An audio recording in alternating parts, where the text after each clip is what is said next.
Hi there, Paul from Norway. I'm in Oslo, and today I am going to meet my boss, my mentor, my friend, US travel guru Rick Steves. And we're going to spend a full day in Oslo together researching this book.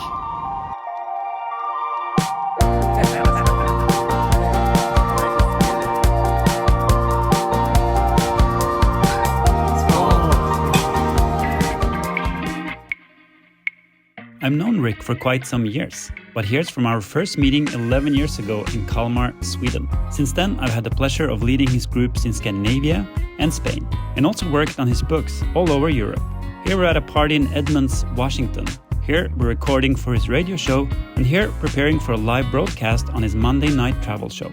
This photo is from a day I spent in Oslo with Rick, which you'll see more of in this episode, where we explore Oslo by bike and by foot. Hello, Paul here. I am in Oslo. I'm here with my good friend Rick Steves. My name's Rick Steves. I'm back before the best of Europe. And we are on a Fjord cruise ferry. And how much did you pay for this Fjord cruise? Really? I paid nothing because I bought the Oslo pass. And so the cool thing about that is I don't even have to know how much it costs. I just hop on the ferry. So we're going to go out to the different islands. It's going to take 1 hour, and it's going to be a really scenic cruise. And tell me how that if we did have to pay for the ride, it would cost 40. It would cost 40 kroner normally. So, but that's the way the Norwegians have made it around exactly easy to figure out. It's $9 and then $1. Exactly, $4. Yeah, sure.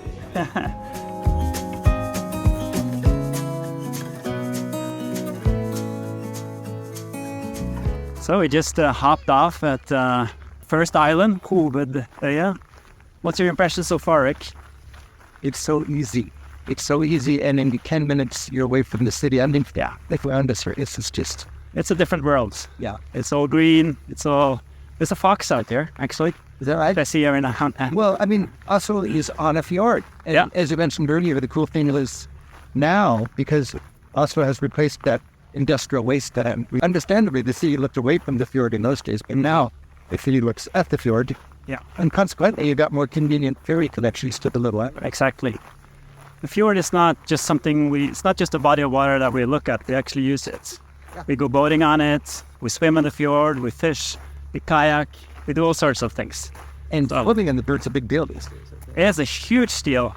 Nobody swims in our fjord. I mean, you don't visit Oslo without your swimming gear, because you might regret it. You might want to jump into the fjord. I'm wearing my swimsuit as we speak. Perfect. Therefore, when they got the excuse to dissolve the monasteries under Martin Luther, they say, okay, no more monks, we own the land, and we can read the Bible in our own language. Exactly. And then this monastery here was basically seen as building material, recycling at that time. So they came out here and they took rocks and they brought it back to the fortress. Into the city? Yeah, to the city. So when you walk on the Akershus Fortress, you can find rocks that comes from here. Yeah, it's pretty impressive. Yeah, you don't expect to see something from the 12th century in Oslo. Because we built everything in wood back then. That's it. That's why we have very few, actually, of these historical buildings still standing. So it's a good reason to come out here to this island.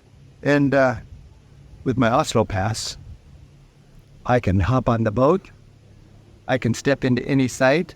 This is my key to the city. It is. And with my biking ticket, yeah. What do we call that? It's a city bike. The city bike, also city bike. City bike. Boy, you've got a 3-day pass for $10. You got access to all the bikes all around. All the bikes all over the continent. Keep those Swedes away. Swedes. Yeah. Takes more than 10 cannon now.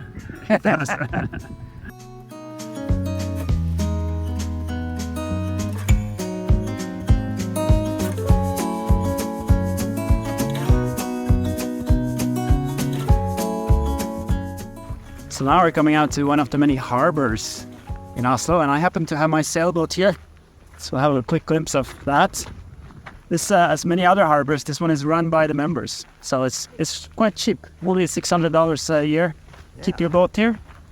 that makes it very accessible for Scandinavians to have boats. Shoot, if I was on vacation, we could go for a little sail. Yeah, next time. Good wind today. Next time I'll take you out. Okay, I'll be back. Yeah. You don't need much more than this to enjoy the fjord. All right, Rick. We just spent about 30 minutes walking around on Hovedøya. Hovedøya, I gotta remember that. Hovedøya. Now we're just going to jump on another ferry. So, island jumping on the Oslo Fjord. It's a great, I'm gonna say day out. Great 2 hours out. Yeah. For a busy tourist. Yeah. A long way. I worked a long way.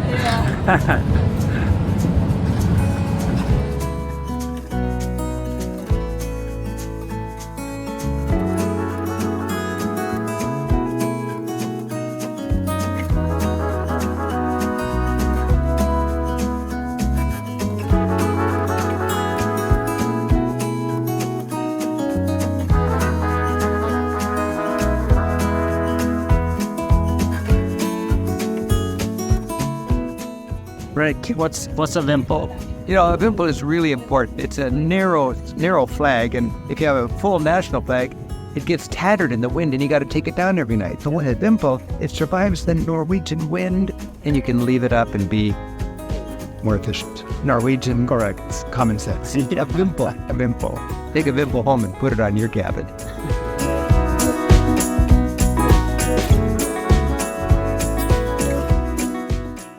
So we've been on a 1-hour fjord cruise, arriving back to the city center. I'm so seasick. It was wild. The Norwegian Sea. Yeah, well, you know, we're working on that sea legs, Rick. We spent an hour on the boat and about an hour watering the island. It's a good island. Yeah, I think this is really well worth your visits when you come to Oslo. What's this big city here? Stockholm?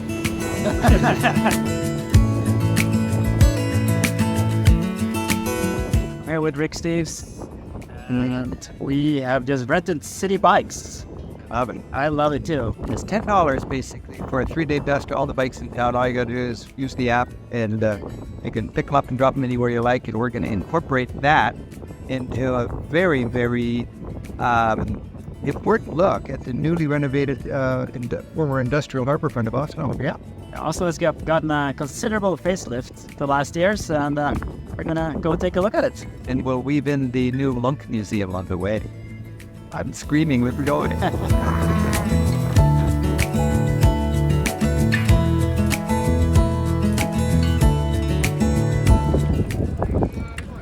Rick's gonna ask how much the shrimp cost. It's basically, you get a quarter pound of boiled shrimp already.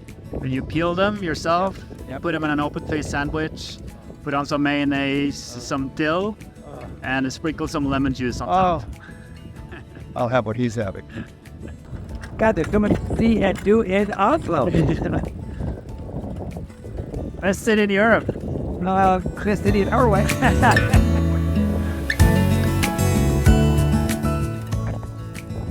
But that indicates the strategic importance of Oslo. It was called Christiania. Exactly. Named after a Danish king. King Christian IV. Why would you name your capital? Danes, they ruled us for hundreds of years. Yeah. Also known as the Dark Ages in Norway. Yeah. And Christian IV came here in 1624. And he said, we're going to move the city to a new location. It's going to be part of the fortress. Oslo will be a citadel, but it's not going to be named Oslo anymore. We're going to call it Christiania after my name. So the medieval city was that way. It was called Oslo. Yeah. Danes came. We need a big strategic power center. Yeah. Abandoned the medieval city, Oslo. Yeah. Make a new city named after the Danish king. Yeah. It becomes big. The other one gets covered up by time. And then in the 1800s, the throwaway renames it. Actually, it was named Christiania all the way up until 1925, when we decided to take the old Viking name back of Oslo. Yeah, which I like better. I think it's better. Yeah.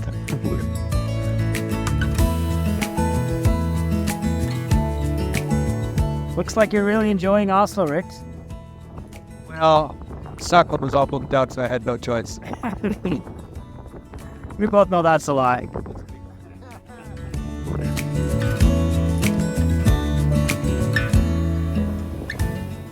I love when you can just hop on a bike.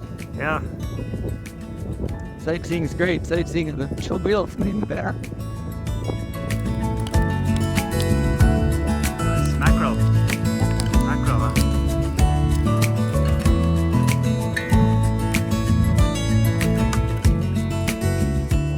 Now we're coming up to a food market here, which is called Vippa. Located just on the edge of the fjord. Any hungry, Rick? Starve it. I could go for a nice food hall with 10 different street food specialties working out of containers inside an industrial shack. Beautiful. Yeah. We're such tourists. Look at that. All baby. God, put me a little more of that dill in there. Is that what it is, dill? What was he spraying on there, Rick? Oh, he was spraying on vinegar. Malt vinegar. Malt vinegar. little bit more. It's interesting. There you go. I put it right here. Skål! Skål! Today's Oslo. Today's Oslo.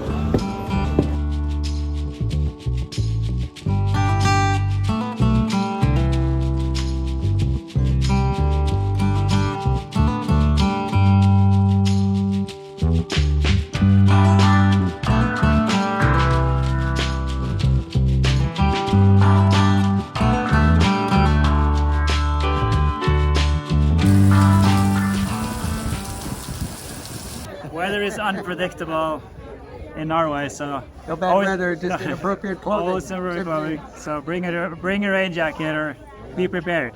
I needed sunscreen this morning, and now I needed a warmer jacket. Exactly. And it will change back later in the day to sun, for sure. willing. I'm sitting inside the cafeteria of the new Munch Museum that we have in Oslo, dedicated to the artist Edvard Munch. And Rick is sitting a bit over there, and he's reading through a text that I wrote about this museum a couple of weeks ago. And afterwards, he'll go inside the museum and see it for himself. And then he'll come back, and I'm quite curious to hear his opinion about the museum and about my text as well. Let's see.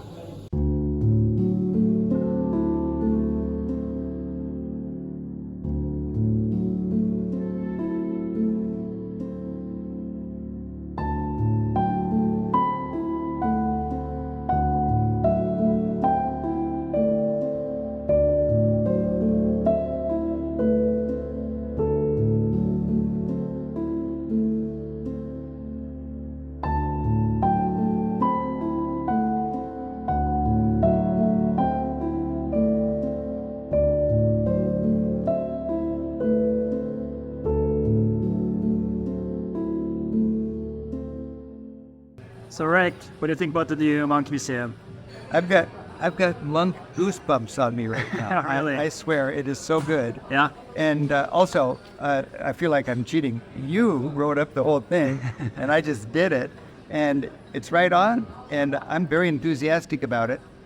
I think it's one of the great new museums in Europe. So I'm exhilarated. Perfect. Yeah. After the Munch Museum, we picked up city bikes again and rode them down to the floating saunas. That's the Oslo Sauna Association. I would actually say the saunas are actually more popular in the winter than in the summer almost. Is that right? Yeah, so even though there's ice on the fjord, just hack open a little hole and people jump in. So this is all year activity. It's a little hardcore for me. Like you as the locals do, right? Yeah. Afterwards, we rode our bikes into the city to start researching restaurants for the Scandinavia Guidebook.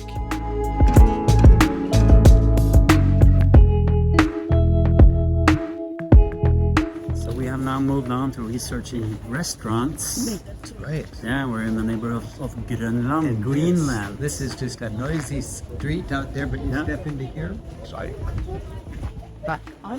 You have to imagine it when it's good weather and full of happy people. But I can imagine that right here. It's like a little oasis, beer drinking oasis in Oslo. And a favorite with locals rather than tourists. Yeah, very important. What's up?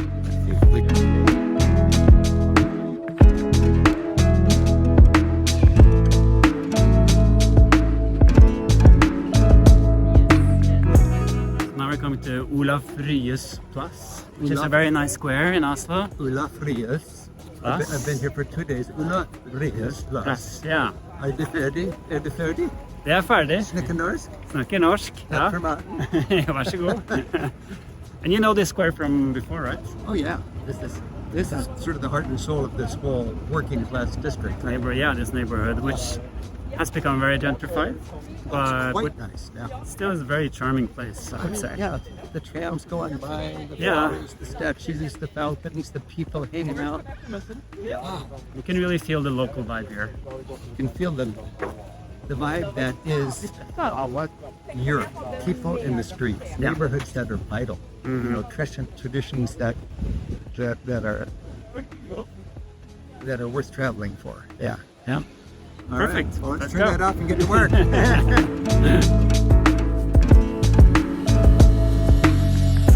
So if you come here, Rick, you need to do the super classic waffle. Super classic. Yeah. I like waffles, I like jam, and I like my brown cheese. Yep, Goat you get cheese. all of that and sour cream on a waffle. And you eat it with your hands, always with your hands. Look at all the tips from this guy. Nice. It's almost 8 o'clock and we are rushing to get to Mathallen, one of the old food courts that we have in Oslo. Got Rick right behind me there. Hey, Hey! keep your eyes on the road. Yeah, I will.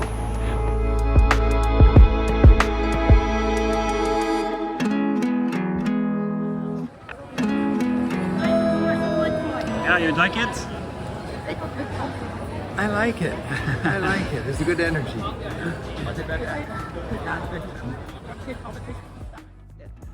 All right, it's almost 10 o'clock in the evening. Rick, right? we've been going all day. We've been going have. for more than 12 hours. We have, but it's been... We started out with breakfast, and I got to meet your wonderful wife and your beautiful little baby. That's correct. Yeah. Then we found a city bike. Yeah. And we went down to... And I'm learning to do stuff like more digitally. Yep. And the exciting thing now are these city passes where Yep. you buy the pass, and I don't even care if it saves you a lot of money. It's just you can get on any public transit, and you can go into any site by just going, Yeah. I'm on board. And I think it actually makes you do more when you Yes, have the pass. exactly. Yeah, Yeah. you don't think about what Like we things jumped cost. on the ferry to Yeah. go to the islands. Yep. But one thing we did today, which was really great, Colin, very thankful for, is we updated I like to do the guided walks in different towns. And, you know, there's 2 or 3 tours that we have that cover the old Oslo. But the new Oslo is the harborfront promenade, Yeah. celebrating all the new architecture and the accomplishments of the city. And now that the city has that, it's facing the fjord. Yeah. And the fjord ferries are better than ever. Yep. And it's a little 1-hour self-guided tour, and you helped me narrate it, and now our Vippas will have that. Brand new bike tour in the book. Yeah. So, And well, as you wrote in the chapter that you wrote on Edvard Munch, yep, it's the biggest museum in Europe dedicated to a single artist. that's true. It's quite Edvard quite Munch. something in Oslo. And that is a beautiful thing. And Yeah. that museum is something Oslo can really be proud of. Well, thanks a lot, Rick, for letting me spend a day with you. It's been a true pleasure. Yeah. I hope to see you back in Oslo quite soon. I'd still be looking for a bike rack if I didn't have you with me today. So you must have been on 10 different bikes. I think so, probably more. All right. All Happy right. travels. Well, happy travels.